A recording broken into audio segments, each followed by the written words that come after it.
I learned a lot. And I learned that it makes a difference. This was the diving board area, and I was one of the guards, and there weren't allowed to, there was a 3-meter board. And if you fell off sideways, you landed on the darn cement over there. And Cornpop was a bad dude, and he ran a bunch of bad boys. And I did, and back in those days, to show how things have changed, one of the things you had to use, if you used pomade in your hair, you had to wear a bathing cap.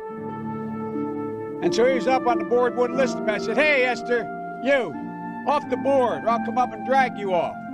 Well, he came off, and he said, "I'll meet you outside." My car, these were all public housing behind it. My car, there was a gate out here. I parked my car outside the gate. And he said, "I'll be waiting for you." He was waiting for 3 guys in straight razors. Not a joke. There was a guy named Bill Wright, Mouse, the only white guy, and he did all the pools.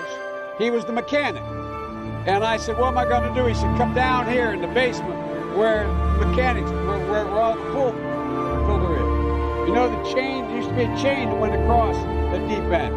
And he cut off a 6-foot length of chain. He pulled up and said, "You walk out with that chain.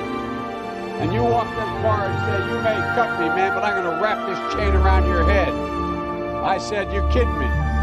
He said, "No, if you don't come back." And he was right. So I walked out with the chain. And I walked up to my car.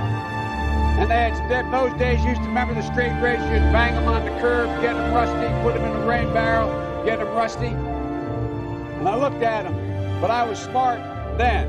I said, first of all, I said, when I tell you get off the board, you get off the board, and I'll kick you out again, but I shouldn't have called you Esther Williams. I apologize for that. I apologize, but I didn't know that apology was going to work. He said, "You apologize to me?"